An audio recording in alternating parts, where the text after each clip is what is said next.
بسم اللہ الرحمن الرحیم۔ السلام علیکم ورحمۃ اللہ وبرکاتہ۔ میں ہوں قاری ولید اور اپنے چینل جادو جنات اور علاج میں ایک بار پھر آپ سب کو خوش آمدید کہتا ہوں۔ آج جس ٹاپک پر میں بات کروں گا وہ ہے مرگی لگانے والے جنات اور اس کی قسط نمبر 4 ہوگی۔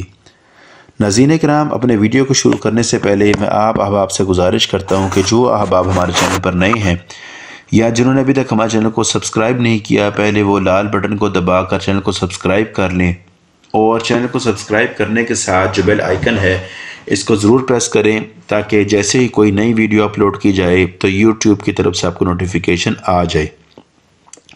تو ناظرین اکرام، اپنا اور آپ کا قیمتی وقت ضائع کیے بغیر میں اپنے ٹاپک کی طرف آتا ہوں، جو کہ ہے مرگی لگانے والے جنات اور اس کی قسط نمبر 4۔ ناظرین اکرام، اس سے پہلے قسط نمبر 3 میں ہم نے جناتی دورے کا ذکر کیا تھا۔ آج ہم اس جناتی دورے کی علامتوں کا ذکر کریں گے۔ ناظرین اکرام، اس کی 2 حالتیں ہیں۔ پہلی حالت نیند کی علامات اور دوسری بیداری کی علامات۔ آج ہم ان دونوں میں سے نیند کی علامات پر بحث کریں گے۔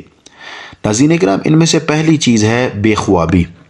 رات کے وقت نیند کی حالت میں بار بار بے خوابی کی کیفیت طاری ہوتی ہے، یا پھر مریض سونے کی طاقت نہیں رکھتا، یا اتنی مدت سونے پر قادر نہیں رہتا جتنا اس کو سونا چاہیے۔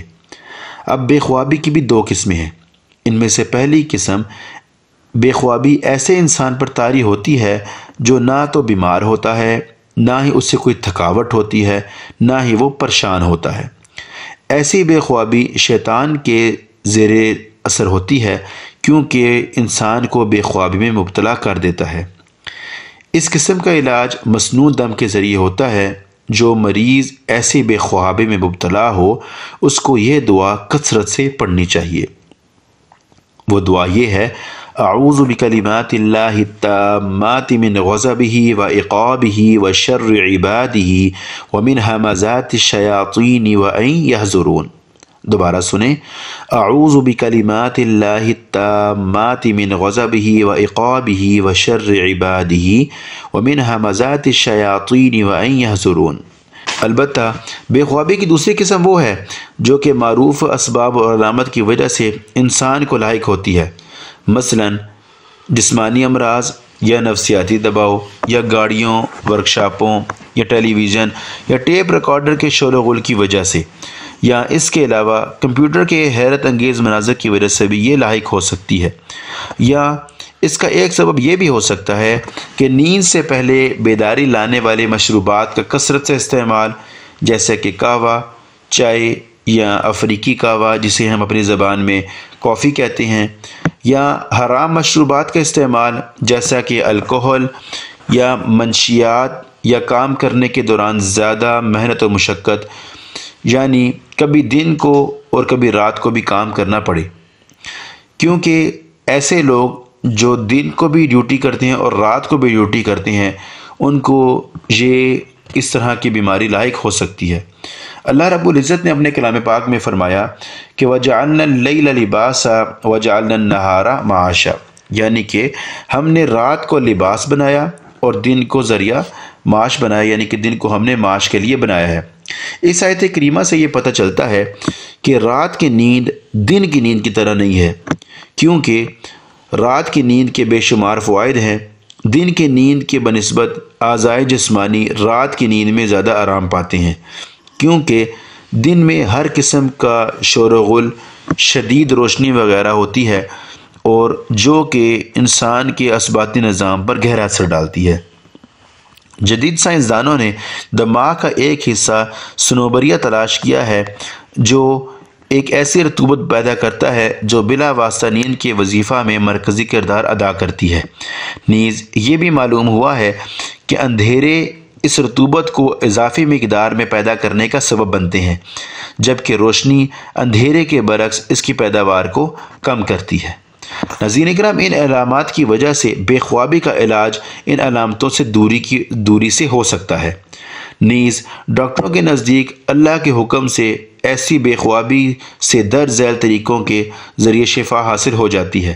مثال کے طور پر اس کا ایک علاج یہ بھی ہے کہ سونے سے پہلے نہا لیا جائے، کیونکہ غسل سے دوران خون تیز ہو جاتا ہے جس سے بے خوابی گہری نیند میں تبدیل ہو جاتی ہے۔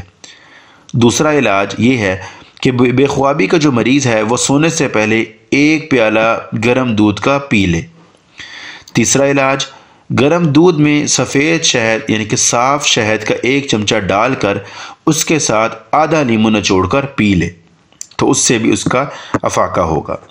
چوتھا علاج یہ ہے کہ بعض ڈاکٹر ظہر کے بعد 1 گولی وٹامن B4 لینے کی نصیحت بھی کرتے ہیں۔ اس کا 5واں علاج یہ ہے کہ جو کھانا ہے یعنی کہ جب انسان کا معدہ وہ کھانے سے بھرا ہوا ہو تو سونے سے پہلے بستر پر نہ جائے، بلکہ رات کا کھانا سونے سے کم از کم 3 گھنٹے پہلے کھانا چاہیے۔ اس کا 6واں علاج یہ بھی ہے کہ گرمی یا ٹھنڈک حاصل کرنے میں اسراف سے کام نہ لیا جائے۔ نیز سونے کے لیے کمرے کا درجہ حرارت وہ معتدل ہونا چاہیے۔ ناظرین کرام، نیند کی حالت میں سینے پر شدید دباؤ اور گھٹن کے لیے عربی میں کوابیس کا لفظ آیا ہے جس کا واحد کابوس ہے، اور یہ وہ حالت ہے جس کو سونے والا رات کو محسوس کرتا ہے۔ نیز کہا جاتا ہے کہ یہ حالت دورے سے پہلے ہوتی ہے۔ کسی ماہر لغت نے یہ کہا ہے کہ یہ لفظ کابوس عربی کا نہیں ہے، بلکہ عربی میں اس حالت کو الفدیان یا بارون یا جاسوم سے تعبیر کرتے ہیں، یعنی کہ الفاظ مختلف ہیں لیکن معنی ان سب کا ایک ہی ہے۔ ناظرین اکرام، کابوس کی 2 قسمیں ہیں، ایک عرضی کابوس اور دوسرا بار بار ہونے والا کابوس۔ عرضی کابوس کے 2 بنیادی اسباب ہیں۔ ان میں سے پہلا سبب یہ ہے کہ سانس کی نالی میں ایسی گیسیں بھر جاتی ہیں جو دماغ کی طرف چڑھتی ہیں یا نیند کی حالت میں اچانک ایک ہی بار وہ دماغ پر چڑھ دوڑتی ہیں۔ نتیجتاً مریض کو یہ محسوس ہوتا ہے کہ اس کا جسم بوجھل ہو چکا ہے اور وہ قابل حرکت نہیں رہا، اور یہ بوجھل پن اس کی زبان کو بھی متاثر کر رہا ہوتا ہے، وہ بولنے پر قادر نہیں رہتا۔ نیز وہ شدید گھبراہٹ اور بے چینی بھی محسوس کرتا ہے۔ یہ عضوی مرگی کی ابتدائی حالت ہے۔ نیز نفسیاتی دباؤ کی وجہ سے بھی یہ حالت ظاہر ہوتی رہتی ہے۔ ناظرین کرام، بے خوابی کا دوسرا سبب عادتاً یہ دوائیں لینا ہے۔ ان میں سے پہلی دوائی ریزرپائزین ہے، دوسری بیٹا بلوکس ہے، تیسری لیوڈوپا ہے اور چوتھی بے سکونی کی ادویات کو لینا ہے۔ 5ویں بے سکونی والی دواؤں کا استعمال اچانک سے چھوڑ دینا ہے، جیسے پالیوم وغیرہ۔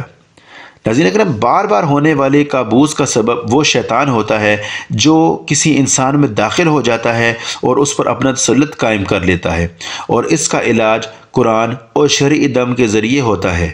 انشاءاللہ میں کوشش کروں گا کہ اس پر ایک الگ سے ویڈیو بناؤں۔ ناظرین اکرام، بے خوابی کا تیسرا سبب رات کو ڈرنا ہے۔ یہ ڈر گھبراہٹ کی وجہ سے ہوتا ہے۔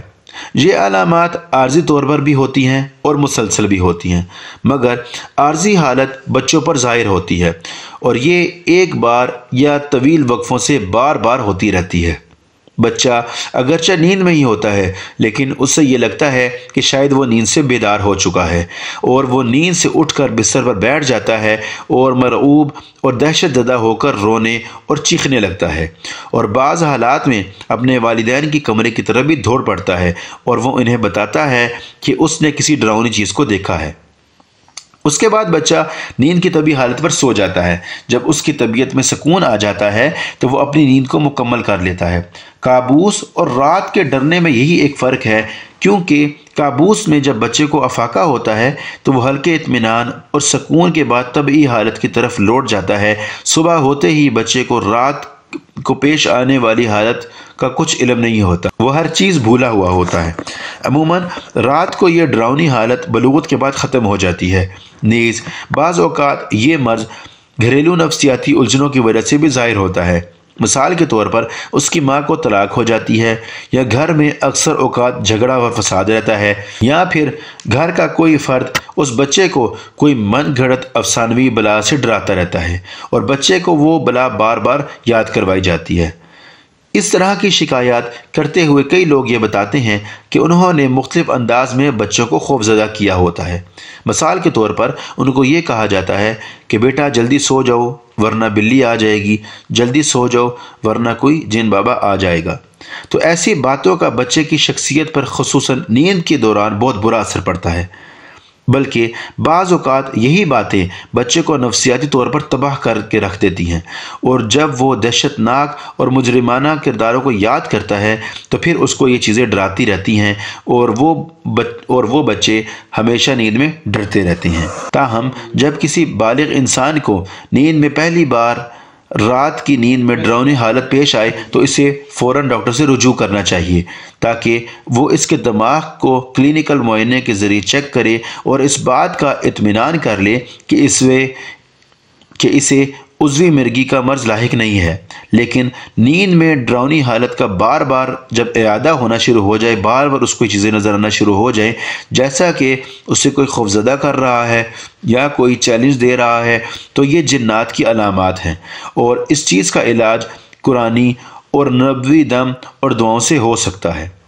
ناظرین کرام، بے خوابی کا چوتھا سبب جو ہے وہ ڈراؤنے اور سہانے سپنے آنا ہے۔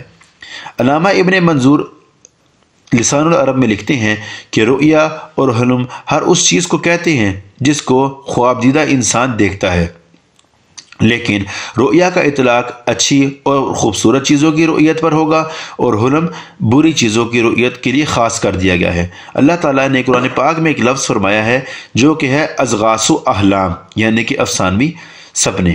تاہم دونوں لفظ دونوں معنی کے لیے استعمال کیے جاتے ہیں، اور حدیث میں آتا ہے کہ نیک خواب اللہ تعالیٰ کی طرف سے ہے اور برا خواب وہ شیطان کی طرف سے ہے۔ صحیحین میں ابو قتادہ سے یہ حدیث مروی ہے جسے سیدنا ابو ہریرہ رضی اللہ تعالیٰ عنہ روایت کرتے ہیں کہ رسول اللہ صلی اللہ علیہ وآلہ وسلم نے فرمایا کہ خواب کی 3 قسمیں ہیں، ان میں سے پہلی اللہ تعالیٰ کی طرف سے خوشخبری ہے، دوسری شیطان کی طرف سے ڈرانا ہے، اور تیسری نفسیانی خیالات ہیں۔ ناظرین کرام، طب جدید نے بھی خواب کی 2 قسمیں بیان کی ہیں۔ ان میں سے پہلی قسم جو خواب پرسکون نیند کے دوران آئیں اور ایسے خواب انسانی زندگی سے بلا واسطہ متعلق ہوتے ہیں، نیز منطقی لحاظ سے ہر عقل سلیم ان کو مانتی ہے۔ اس قسم کے خواب دماغ کے اگلے حصے میں موجود دماغی جھیلی کی حرکات و افعال کا نتیجہ ہوتے ہیں۔ ناظرین اکرام، ایک رائے یہ بھی قائم کی گئی ہے کہ یہ وہی خواب ہیں جن کی طرف رسول اللہ صلی اللہ علیہ وآلہ وسلم نے پہلی قسم میں اشارہ کیا ہے، اور بہتر بات اللہ تعالیٰ جانتا ہے، واللہ عالم۔ طب جدید نے جو دوسری قسم بیان کی ہے وہ یہ ہے کہ نیند کی ابتدائی حالت میں جو خواب آتے ہیں وہ اور دل، نظام تنفس اور آنکھوں کے عضلات کے علاوہ سارے جسم کے عضلات مکمل طور پر ڈھیلے پڑ چکے ہوتے ہیں اور وہ اپنے فرائض چھوڑ چکے ہوتے ہیں۔ ایسے خواب دماغ کے پچھلے حصے میں شدید قسم کے ہیجان کا نتیجہ ہوتے ہیں۔ اسے اصطلاحات میں جالوں کا مجموعہ کہتے ہیں، نیز اصل دماغ کے تفاعلات کہتے ہیں۔ یہ خواب عموماً عجیب و غریب ہوتے ہیں، نیز اختلافات و مشاہدات اور مسموعات پر مبنی ہوتے ہیں۔ ناظرین کرام، ایک رائے یہ بھی قائم کی گئی ہے کہ طب جدید کی بیان کردہ دوسری قسم خواب کی دوسری اور تیسری قسم ہے، جس کے متعلق رسول اللہ صلی اللہ علیہ وآلہ وسلم نے فرمایا کہ ایسے خوابوں میں شیطان ڈراؤنی چیزیں دکھا کر انسان کو خوف دلاتا ہے، مثلا مختلف درندے جیسا کہ کتے یا اژدہا دیکھتا ہے، یا انسان اپنے آپ کو خطرناک رستے پر چلتا ہوا پائے، یا ڈراؤنی اشکال وغیرہ انسان، بوت یا انسان دیکھتا ہے۔ جیسا کہ صحیح مسلم میں جابر رضی اللہ تعالیٰ عنہ سے روایت ہے کہ ایک دیہاتی نے آ کر رسول اللہ صلی اللہ علیہ وآلہ وسلم کو بتایا کہ اس نے خواب میں دیکھا ہے کہ اس کا سر کٹ گیا ہے اور وہ اس کے پیچھے پیچھے جا رہا ہے۔ تو آپ صلی اللہ علیہ وآلہ وسلم نے اسے فرمایا کہ اگر خواب میں شیطان تیرے ساتھ کھیلے تو اس کی خبر کسی کو بھی مت دے۔ اور مسلم ہی میں ایک اور روایت موجود ہے کہ آپ صلی اللہ علیہ وآلہ وسلم نے فرمایا کہ جب شیطان خواب میں تمہارے ساتھ کھیل کود کرے تو اس کی خبر لوگوں کو مت دو۔ لہٰذا جب کوئی آدمی اپنے خواب میں ایسے ریچھ دیکھے، ایسے درندے دیکھے جس کو چیر پھاڑنا چاہتے ہیں، اور وہ ڈراؤنی اشکال دیکھتا ہے، یا وہ یہ دیکھے کہ وہ بلندی سے نیچے گرنے والا ہے، تو اس طرح کے عام خواب اس چیز کی دلیل ہوتے ہیں کہ اس پر کسی جن نے قبضہ کیا ہوا ہے اور وہ اس کے ساتھ کھیل رہا ہے، اور ایسی حالت کا علاج قرآنی دم کے ساتھ کیا جا سکتا ہے۔ تو ناظرین کرام یہ تو تھی ہماری آج کی ویڈیو۔ اگر آپ کو ہماری ویڈیو پسند آئے تو آپ ہماری ویڈیو کو ضرور لائک کریں، اور ویڈیو کو لائک کرنے کے ساتھ اپنے احباب سے بھی شیئر کیا کیجیے تاکہ انہیں بھی اس بات کا علم ہو سکے۔ اور اگر ابھی تک آپ نے ہمارے چینل کو سبسکرائب نہیں کیا تو آپ ہمارے چینل کو ضرور سبسکرائب کریں تاکہ جو بھی نئی ویڈیو اپلوڈ کی جائے تو اس کی لنک آپ کو آ جائے۔ اگلی ویڈیو تک کے لیے مجھے اجازت دیجیے۔ السلام علیکم ورحمۃ اللہ وبرکاتہ۔